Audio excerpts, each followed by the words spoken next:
Hello.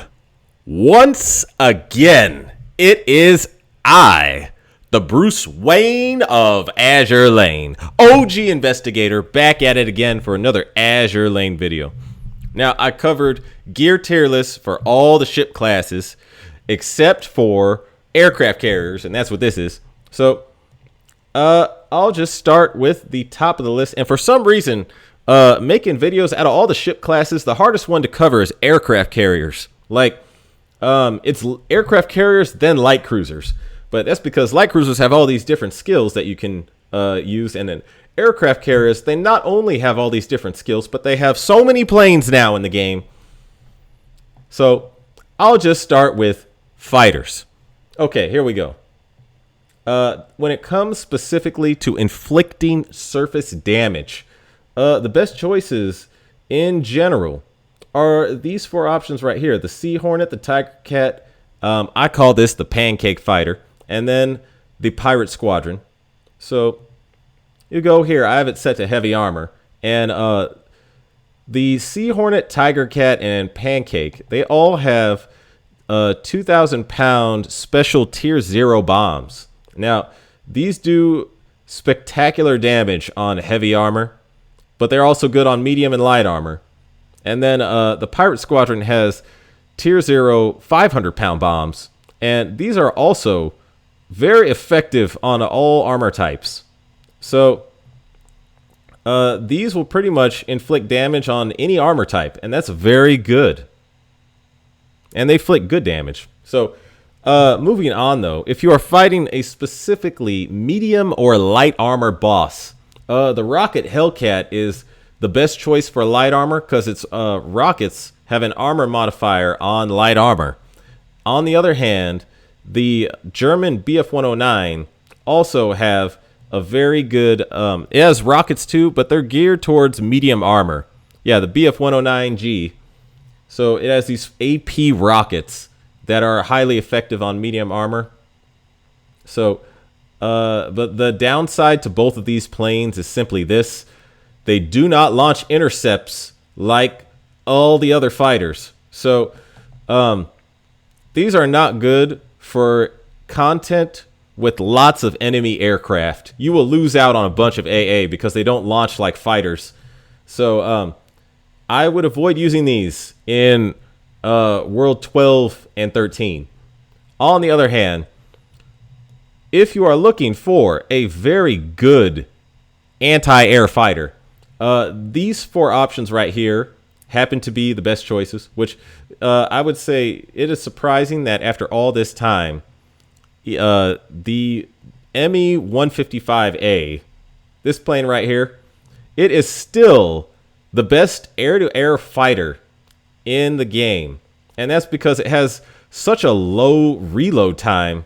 And on top of that, it has very high, it has 520 millimeters. So it's very high damage. Very high damage, very low reload time, and it's just overall, it's a very good plane, except for one thing: it doesn't have any bombs, so it does 0 surface damage whatsoever. But when it comes to killing enemy fighters, it's excellent, and it will also, since its reload is so fast, it'll at least make your airstrikes launch faster. So that'll allow you to use your dive bombers and torpedo bombers better. Now, on the other hand, the Pancake Fighter is a nice second best when it comes to destroying enemy aircraft. And that's because it has such a low flying speed. Like, the way it works in Azur Lane is when you launch a plane, the longer that plane is in the air over the map, the more opportunities it has to actually shoot at enemy fighters that are incoming.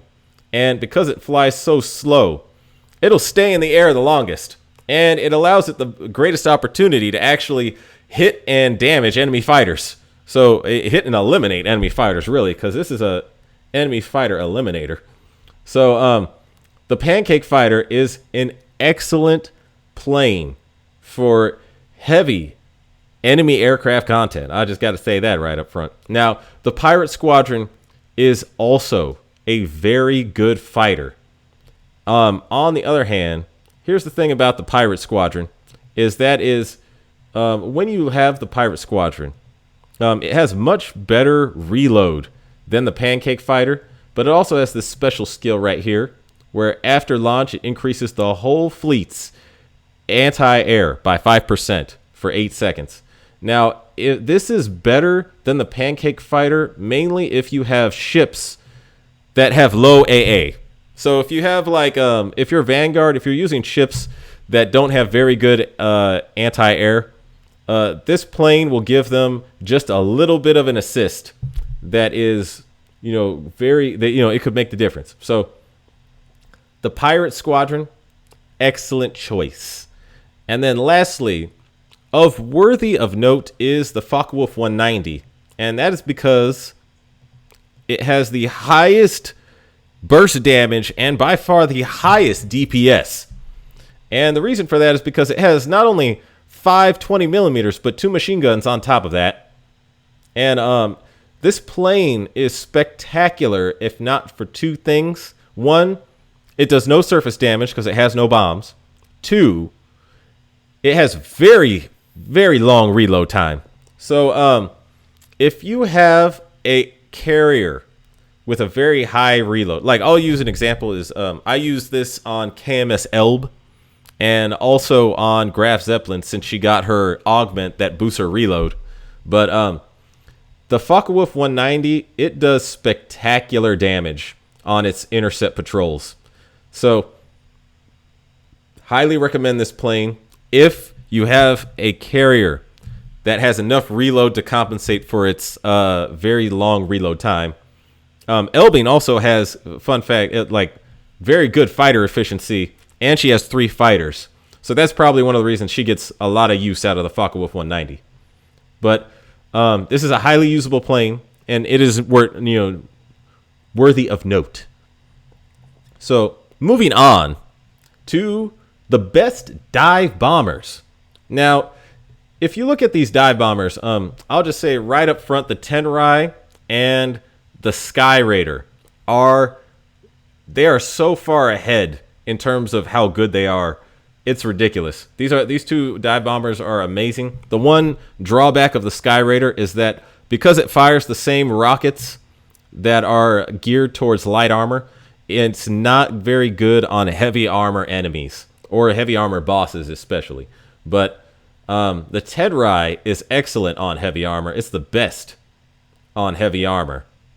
So I have it set to heavy armor, and the Tenrai has this special AP bomb, and the AP bomb will actually do armor break. So it has 24% chance to inflict armor break, and it can inflict armor break on any ship. So destroyers, light cruisers, even those. That's very, very good. On the other hand, if you go on over to the Sky Raider, so the Sky Raider, it has a rocket barrage, and the rocket barrage is, it applies a special burn. So that is a burn that stacks on top of a burn, that's very good.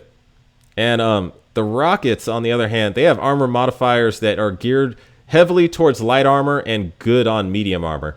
And I think the Tenrai falls just a bit behind the Sky Raider on medium armor, mainly because the rockets are guaranteed to burn, and the AP bombs on the Tenrai are not guaranteed to give armor break every time. So I would say the Sky Raider is probably better for medium armor and light armor.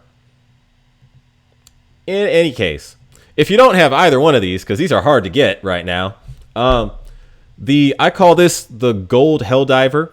The Gold Helldiver is especially good, and it's excellent on heavy armor, but it's also good on the other armor types. And on the other hand, the Prototype Su-2 is very good on light and medium armor. Its only drawback is it has a long reload, but it's extremely effective on light and medium armor. So these 2 are the next best choices.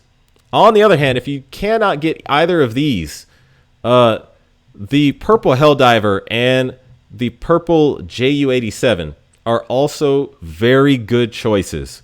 So the Purple Helldiver, it has roughly the same bomb complement as the Gold Helldiver, but it has a tiny, really insignificantly better reload. But on the other hand, if you're going against light armor, the Ju-87 stacks pretty high on light armor. So it's also a very easily accessible plane. So I would just say these are the best easily accessible choices. These are the next best choices. But these Rainbow Dive Bombers, they are leaps and bounds ahead of the competition. So if you could get either one of these are the most preferable choice. On the other hand, moving on to the best torpedo bomber. Now, the torpedo bombers come in two flavors. One is parallel, so they just drop the bombs straight across the map, and the other is converging. And I would say this, the converging is better for bosses, but the parallel is better for almost all other content. But the downside to the converging torpedoes is if the boss moves very fast, all of your torpedoes will miss. So you would best be, you best use a slow or some kind of assistant for the converging bombers to make better use out of them if the enemy moves fast. But anyway, the best parallel torpedo bomber by far is the Wyvern. The Wyvern drops 4 torpedoes per plane, so you get an extra torpedo.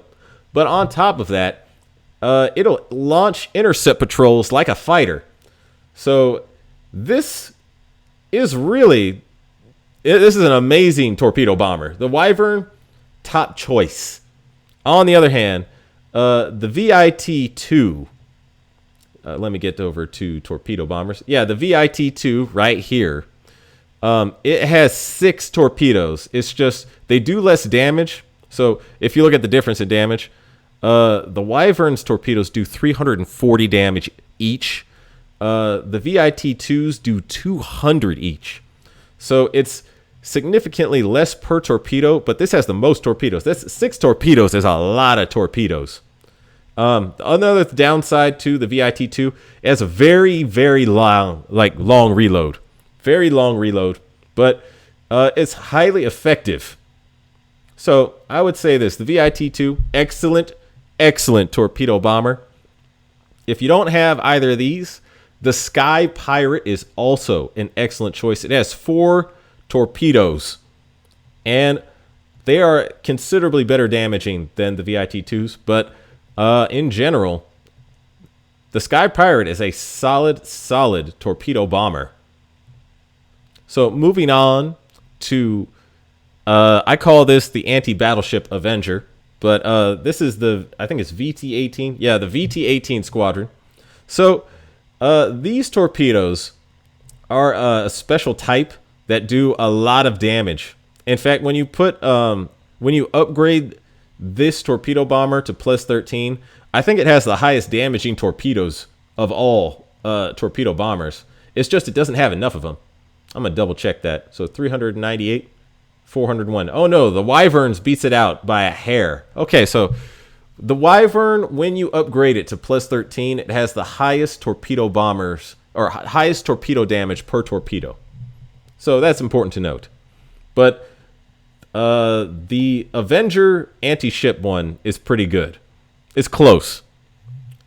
On the other hand, if you don't have any of these, that means you're probably very new to the game. And the best torpedo bomber for new players is the Barracuda.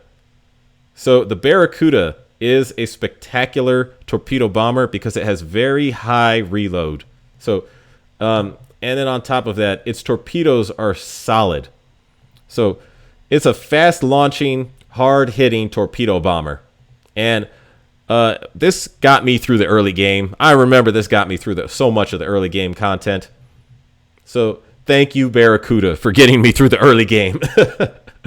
Now moving on to the converging torpedo bombers. So the Ryuze has the highest damage potential out of these torpedo bombers. Let me scroll down here. Here they are. Yeah, the Ryuze has overall highest damage potential. It has a long reload, so watch out for that. But It's a very effective converging torpedo bomber. I would say it's probably the best right now. On the other hand, the Ju-87 torpedo bomber is okay. It has a faster reload and it does slightly less damage. I like the Ju-87's better. It seems more consistent to me. So the Ju-87 torpedo bomber is extremely effective. And yeah, I would say across the board, it might have the best stats across the board. Moving on, if you don't have either of these, I would recommend the Nakajima B6N2 Tenzan, which also has very good torpedo bomber or torpedo damage.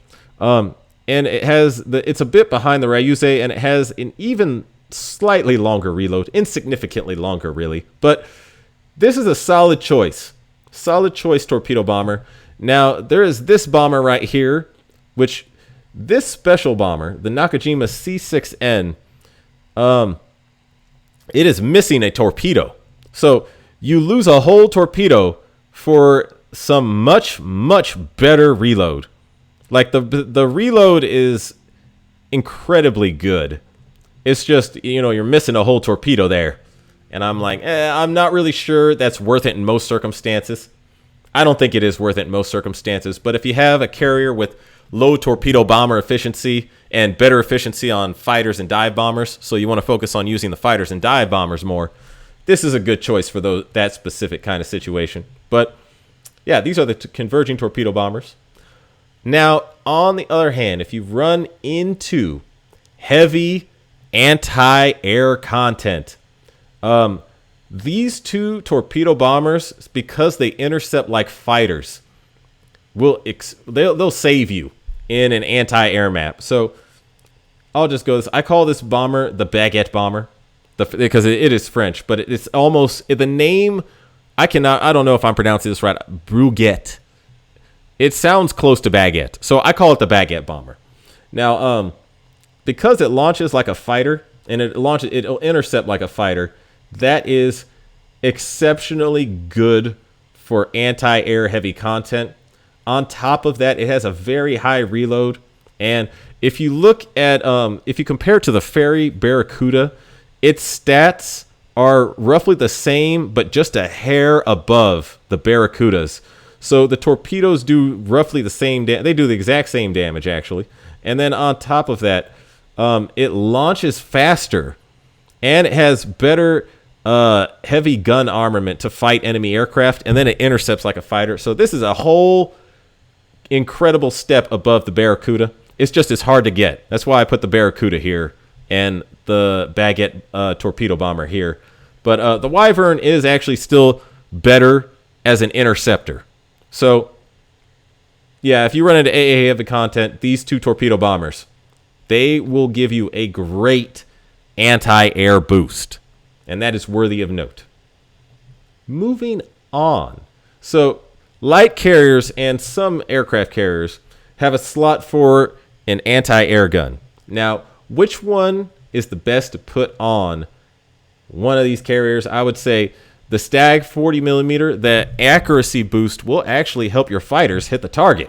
So I would highly recommend, if you want to boost the damage of your fighters or aircraft on surface targets, the Stag 40mm will actually do that for carriers, because there's very few gears that will boost the accuracy of aircraft carriers that actually makes sense to use. Because you could still, I mean, there are those microphones that came from that event those could still boost the accuracy, but you know, you lose out on AVI for the auxiliary slot. Anyway, Stag 40mm, excellent choice for boosting the accuracy of your aircraft carriers.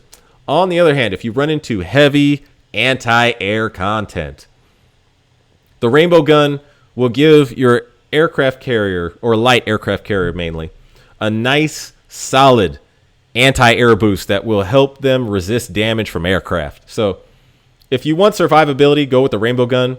For all other circumstances, go with the Stag 40mm. Now, moving on even further, when it comes to auxiliary gear, pretty much these are all the gears you need. Like, I would say this. For most players, the steam catapult is probably the best gear because it is the best for just increasing the damage. So, like, for most of the content, most of the time I run carriers, I use just 2 of these. And 2 of these is pretty much the best thing you could put on an aircraft carrier. On the other hand, so this Angel's Feather is the best gear we have gotten for aircraft carriers in a long time. So it gives you 106 AVI stat boost, that's very good. I plussed it to 13, so that's why I'm using these numbers. If you just have it, it gives you 90. But I upgraded this to 13. Now it gives you, here's the important part, 15 AVI points. That is very good. That is totally good. So keep in mind, I usually used to have my best PvP fleet. At one point, I had Enterprise in the center, and then they released all these new torpedo ships like Shimakaze and Duca di Abruzzi. And I did not pronounce that right. I think it's Duca degli Abruzzi. Okay, so I'm messing that up. Anyway. They introduced all these new torpedo ships, and I noticed whenever I had Enterprise as the flagship, these new torpedo ships that got introduced, they would shoot a wave of torpedoes that would cause incredible burst damage that would kill my Enterprise very early in the match. So, what I have found is if I equipped the Angel's Feather and the Scepter onto Enterprise, she could actually survive in the center and do astounding damage in PvP just from those two gears being added to her, and it was a drastic difference in her survivability. So this Angel's Feather, to me, this is top-notch aircraft carrier gear. Even not on a French ship. It's supposed to be on a French ship because when you put it on French ships, you get like 30 seconds after the start of the battle, heal self for 3% of max HP. Okay, you get if you put it on French aircraft carriers, you get a little bit of a heal, but you only get it once. But on the other hand, even not on a French aircraft carrier, on all other aircraft carriers, this is top-notch gear. I would say highly recommend this Angel's Feather. This is my favorite gear on a carrier now. Anyway, moving on. On the other hand, if you want this, so this medal right here, the Frontier medal, this is an excellent choice for aircraft carrier gear, and it's mainly exclusively used for PvP. But let me see, where is it? There it is. Crossed over twice. Okay, the Frontier medal. This is excellent mainly for PvP, but I would say this it's not really that different from a steam catapult for all other content. So keep that in mind. It is pretty much a steam catapult outside of PvP. On the other hand, homing beacon is excellent quality material for the aircraft carrier gear. So I would say the homing beacon, it gives a nice 4% reload reduction for your airstrikes, and that comes at the cost of some AVI, so watch out for that. But it is an excellent choice for aircraft carrier auxiliary. Now, this is a torpedo bomber configured specifically for anti-submarine operations. This right here, the TBM Avenger anti-submarine, is a very good piece of gear for anti-submarine content, because I use this all the time on Chapter 13. Not Chapter 13, Chapter 14. And it saved my bacon a lot. So, did you also know you could equip this on Warspite Retrofit? I did. I've been playing this game for a while, and I never crossed my mind to even try equipping this on Warspite Retrofit. So I'm going to do some testing with this later. But yeah, this is an excellent piece of gear. It only works on light carriers, so keep that in mind. But it's an excellent piece of gear to have in your toolbox, if you know what I'm saying. Now, the last thing is these fuel tanks right here. The aviation gasoline gives you a nice AVI boost. The problem is it gives you no health boost, and it also it will increase the HP of your aircraft by 140. So that could save your bacon in World 13. And it also increases the flight speed of your aircraft. So when you launch an airstrike, your dive bombers and torpedo bombers and fighters will reach the target sooner. And that is of great assist for World 13. But and it can be used for other stuff too. But I just thought, if for most cases, just focus on these 4 gears right here. These 4 gears are the best, and some combination of these will pretty much get you through almost all the content of the game, I would say. So yeah, that is my aircraft carrier gear tier list. And I would just like to say it has been a pleasure creating this series for you. If you like my content, please like and subscribe. And I would like to wish all you Shikikons a farewell and following seas, guys. Take it easy.